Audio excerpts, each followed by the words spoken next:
जी बिस्मिल्लाहिर्रहमानिर्रहीम। अस्सलाम वालेकुम दोस्तों, के हाल है। मैं उम्मीद करता है मेरे सारे दोस्त ठीक हो सब भैना भरा। अच्छा दोस्तों, आज की जी रेसिपी है ना भैना भरावो, बड़ी इजी और बड़ी ना ऑथेंटिक किस्म की रेसिपी है। ठीक है, आज असी बनावांगे नमकीन रोश। ठीक है, नमकीन रोश जेड़ा ना दो तीन किस्म बनता है।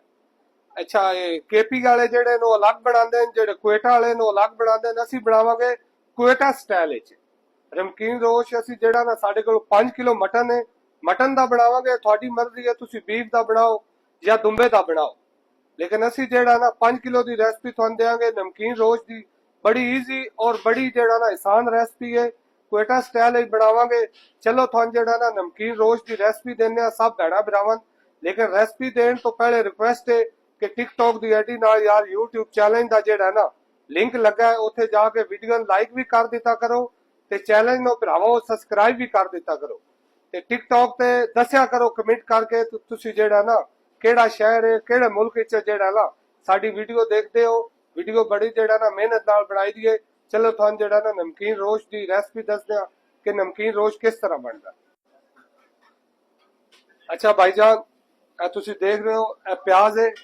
5 किलो वास्ते जेड़ा ना तकरीबन 1 केजी प्याज है। ज्यादा प्याज नहीं दब देना नमकीन रोश वास्ते। उस तो बाद मटन तुसी देख रहे हो, ये मटन इस तरह जेड़ा ना विच रख लेना है। तकरीबन एक बोटी जेड़ी है ना 200 ग्राम दी है। ए सारा मटन इस तरह रखना है।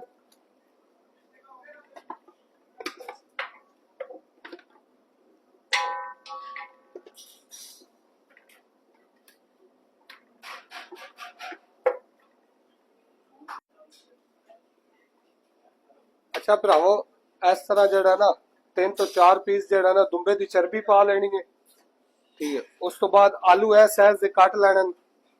आलू इस तरह रख लेने उत्ते जेड़ा ना ये थोड़ी मर्जी है, तुसी जेड़ा ना दुंबे दा गोश्त बनाओ या बीफ विच बनाओ। 6 तो 7 आलू पा लेने।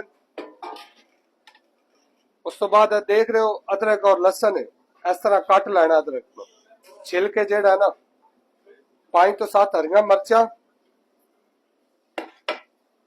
उस तो अगे 20 ग्राम नमक है और जेड़ा ना 2 ग्राम काली मिर्च। ज्यादा नमक नहीं दब देना।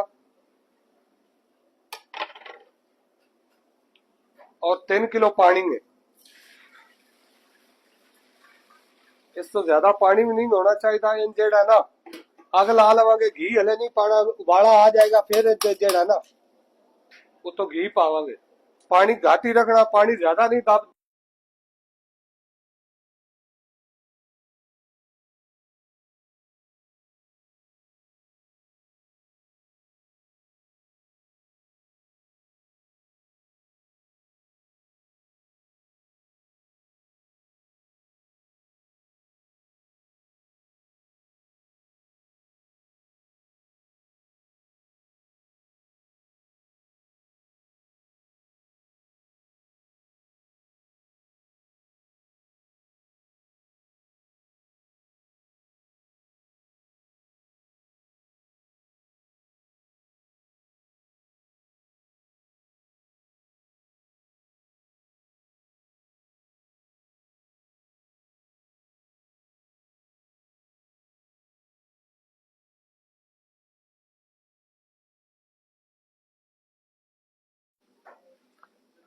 अच्छा भैणा भरावो, दम का जेड़ा ना टाइम हो गया पूरा 2.25 घंटे हो गए। दम चेक करते हैं नमकीन रोश दे। ढकना लाने दे टाइम जेड़ा ना ख्याल रखना है हाथ नहीं साड़ रहना।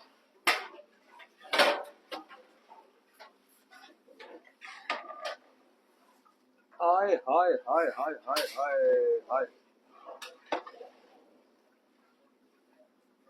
यकीन करो खुशबुआ बड़ी अच्छी आ रही। टेस्ट का कोई पता नहीं कि टेस्ट कैसा होगा। टेस्ट जेड़ा तुम चेक करके दिखाने।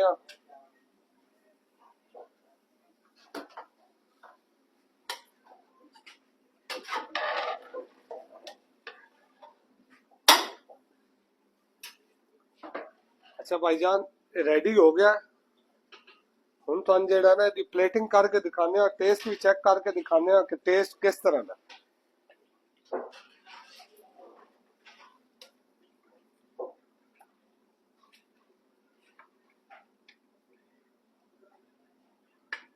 ਹਾਏ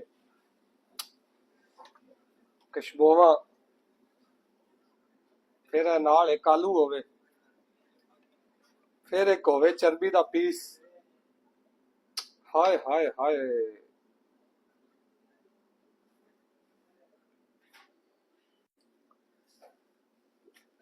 ਅੱਛਾ ਭਾਈਜਾਨ,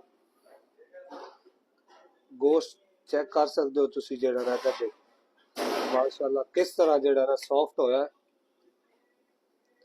ਅਗਰ ਤੁਸੀਂ ਨਾਲ ਥੋੜੀ ਚਰਬੀ, ਥੋੜਾ ਜਿਹਾ ਆਲੂ, ਆਲੂ ਦੇਖ ਰਹੇ ਹੋ ਜ਼ਿਆਦਾ ਸਖਤ ਨਹੀਂ ਹੈ, ਇਹ ਦੇਖੋ। ਇਹਦੇ ਨਾਲ ਤੁਸੀਂ ਖਾਓ ਪਠਾਣਾ ਨਾਲ ਹੀ ਰੋਟੀ, ਖਮੀਰੀ ਰੋਟੀ ਜਿਨ ਕਿਹਾ ਜਾਂਦਾ। ਔਰ ਇਸ ਤੋਂ ਬਾਅਦ इंशाल्लाह अगली वीडियो मिलेंगे। ये भाईजान जेड़े नमकीन रोश बनाया ना, ये कोयटा वाले दे स्टाइल है, ठीक है। जेड़ा केपी वाले बनाते हैं वो चर्बी और आलू नहीं पाते विच, ठीक है। और इसी वीडियो के नाल जेड़ा ना सान इजाजत दियो शुएब नो, इंशाल्लाह अगली वीडियो मिलेंगे। अगली वीडियो आने का इंतजार करना। अल्लाह ताला मेरे सब बहन भाइयों खुश रखे और अपने हिफ्ज़ ईमान च रखे। लास्ट रिक्वेस्ट है कि टिकटॉक की आईडी ना यूट्यूब चैनल का लिंक लगा है, उत्थे जाके वीडियो जेड़ा ना लाइक भी कीता करो ते चैनल को सब्सक्राइब लाजम कीता करो ते ये रेसिपियां दित्तियां करो लोगों यार, ये सदका जारिया, ठीक है भाईजान। अल्लाह हाफिज, बाय। पूरा चसा जे यकीन करो।